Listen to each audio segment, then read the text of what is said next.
Hello guys, ഇന്നത്തെ vlog എന്ന് പറയുന്നത് ഞാൻ എൻ്റെ കൊളീഗ്സിൻ്റെ കൂടെ ദുബായ് ഫെസ്റ്റിവൽ സിറ്റി പോയ ഒരു വ്ളോഗാണ്. നമ്മളെ ആക്ച്വലി കൊളീഗ്സ് എന്ന് പറഞ്ഞാൽ പോരാ, ശരിക്കും പറഞ്ഞാൽ നമ്മൾ ചങ്ങായിമാരാണ്, അങ്ങനെ വേണം പറയാൻ. നമ്മൾ ഈഗോ ഇല്ല, ക്ലാഷ് ഇല്ല, അങ്ങനത്തെ ഒരു സംഭവം ഇല്ല, എല്ലാ കാര്യത്തിനും ഒറ്റക്കെട്ടായിരിക്കും. ശരിക്കും പറഞ്ഞാൽ അങ്ങനെയുള്ള കൊളീഗ്സ് ഉള്ളത് നമ്മുടെയൊക്കെ ഭാഗ്യമാണല്ലോ അല്ലേ. അവരാരും എന്നെപ്പോലെ ഇങ്ങനെ വീഡിയോ എടുക്കുന്ന കൂട്ടത്തിലൊന്നും അല്ല, അതുകൊണ്ടാണ് അവരുടെ വീഡിയോ ഒന്നും ഇല്ലാത്തത് ഇതിൽ. എന്നാലും കഴിയുന്ന പോലെയൊക്കെ ഞാൻ അവരെയും ഉൾപ്പെടുത്താൻ നോക്കിയിട്ടുണ്ട്. നമ്മൾ കുറേ കാലമായിട്ട് വിചാരിക്കുന്നുണ്ട് ചീസ് കേക്ക് ഫാക്ടറിയിൽ പോകണം എന്നുള്ളത്. കുറച്ച് എക്സ്പെൻസീവ് ആയിട്ടുള്ള ഒരു സ്ഥലമാണ്. അപ്പോൾ അതുകൊണ്ട് തന്നെ നമ്മൾ വിചാരിച്ചു ഓക്കെ നമുക്ക് 4 ആൾക്കും കൂടി പോകാം എന്നുള്ളത്. അടിപൊളി സ്ഥലമാണ്.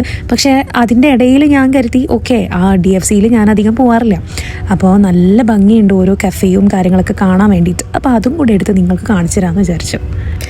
ഇതാണ് ചീസ് കേക്ക് ഫാക്ടറി. ഞാൻ ഓൾറെഡി ഈ വീഡിയോ എഡിറ്റ് ചെയ്ത് ഇൻസ്റ്റയിൽ പോസ്റ്റ് ചെയ്തിട്ടുണ്ടായിരുന്നു. ആ വീഡിയോ തന്നെയാണ് ഇതും.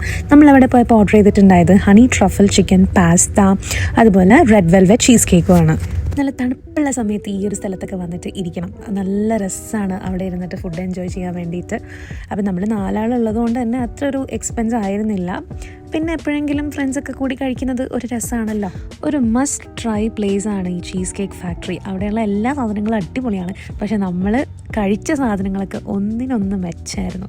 നല്ല ടേസ്റ്റ് ഉണ്ടായിരുന്നു. ഈ ചീസ് കേക്കൊക്കെ ശരിക്കും പറഞ്ഞാൽ 4 ആളിൽ കൂടുതൽ വന്നാലും നൈസായിട്ട് അത് തീർക്കാൻ പറ്റും. കോമഡി എന്താണെന്ന് വെച്ചാൽ നമ്മൾ 12 മണി തൊട്ട് 6:30 വരെ വെയിറ്റ് ചെയ്തു ഇവിടെ പോയിട്ട് കഴിക്കാൻ വേണ്ടിയിട്ട്. സംഭവം എന്താണെന്ന് വെച്ചാൽ നമ്മൾ നോമ്പിൻ്റെ ടൈമിലാണ് ഇവിടെ വന്നിട്ടുണ്ടായത്. അപ്പോൾ നമ്മുടെ കൂട്ടത്തിലുള്ള ഒരാൾ ഫാസ്റ്റ് ചെയ്യുന്നുണ്ടായിരുന്നു. അപ്പോൾ നമ്മൾ കരുതിയത് നമുക്ക് എല്ലാവർക്കും അങ്ങ് ഫാസ്റ്റ് ചെയ്തേക്കാമെന്ന്. അങ്ങനെ നമ്മൾ 6:30 വരെ വെയിറ്റ് ചെയ്തിട്ടാണ് ചീസ് കേക്ക് ഫാക്ടറി കയറിയിട്ട് കഴിക്കുന്നത്. ഒരു ഇൻ്റർവ്യൂവിൽ ആലിയ ഭട്ട് ലെറ്റോയിലുള്ളൊരു മിൽക്ക് കേക്കിനെ കുറിച്ച് പറഞ്ഞിട്ടില്ലേനോ, അതാണ് ഈ ലെറ്റോ.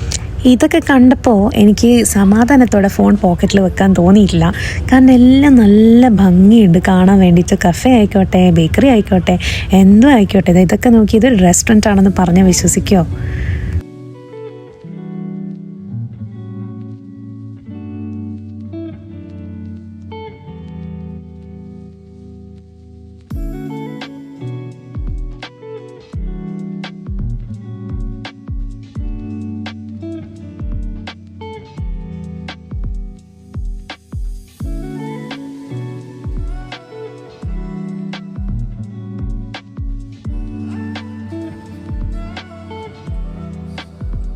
കുട്ടികൾക്ക് ഇങ്ങനെ കളിക്കാനുള്ള സംഭവങ്ങളൊക്കെ ഉള്ളതുകൊണ്ട് അവരെ അഡ്ജസ്റ്റ് ചെയ്ത് ഇരുത്താൻ പറ്റും. ഇത് നല്ല ലാവിഷായിട്ടുള്ള സിനിമ തിയേറ്ററാണ്. നമ്മളിവിടെ വരാറില്ല, അതുകൊണ്ട് ഇവിടുത്തെ എക്സ്പെൻസും കാര്യങ്ങളും എന്താണെന്നൊന്നും എനിക്കറിയില്ല. നടന്ന് ബോറടിച്ചപ്പോൾ നമ്മൾ എന്ത് ചെയ്തു, ഇവിടെ ഇരിക്കാനുള്ളൊരു സെറ്റപ്പ് ഉണ്ട്. അങ്ങനെ കുറച്ച് സമയം നമ്മൾ ഇവിടെ ഇരുന്ന് റെസ്റ്റ് എടുത്തു. ദുബായ് മോൾസിൽ പോയിട്ടുള്ളവർക്കൊക്കെ അറിയാം, ഒരു സ്ഥലത്ത് പോലും നമുക്ക് ഇരിക്കാനുള്ളൊരു സെറ്റപ്പ് ഇവർ ചെയ്യില്ല. എന്തുകൊണ്ട്? നിങ്ങൾ നടന്നുകൊണ്ടേയിരിക്കണം, നിങ്ങൾ നടന്ന് പർച്ചേസ് ചെയ്യണം എന്നുള്ളൊരു ചിന്താഗതിയാണ് ഇവർക്കുള്ളത്. ഞാനൊക്കെ സത്യം പറഞ്ഞു കഴിഞ്ഞാൽ ഇങ്ങനെ എന്തെങ്കിലും മീറ്റപ്പൊക്കെ ഉണ്ടെങ്കിൽ മാത്രമേ മോൾസിൽ പോകാറുള്ളൂ. പിന്നെയും ബുർജുമാൻ മോളിൽ പോകാറുണ്ട്, കാരണം അവിടെ R&Bയിൽ ഡ്രസ്സിന് ഓഫർ ഇടാറുണ്ട്, അതുകൊണ്ട് അവിടെ പോകാറുണ്ട്. പിന്നെ സഹാറ മോളിൽ പോകാറുണ്ട്. അതൊക്കെ റൂമിനടുത്തായതുകൊണ്ട് മാത്രം പോകുന്ന സംഭവങ്ങളാണ്. പിന്നെ അടുത്ത ദിവസം വീക്കെൻഡ് ആയതുകൊണ്ട് തന്നെ നമ്മൾ ഭയങ്കര ഹാപ്പി ആയിരുന്നു. അങ്ങനെ നമ്മൾ ഫുഡൊക്കെ കഴിച്ച് വയറൊക്കെ നിറച്ചിട്ട് അവിടുന്ന് സ്ഥലം കാലിയാക്കി. അപ്പോൾ ഇത്രയേ ഉള്ളൂ എൻ്റെ ഇന്നത്തെ വ്ളോഗ്. വേറൊരു വീഡിയോ ആയിട്ട് വീണ്ടും കാണാം. Till then bye.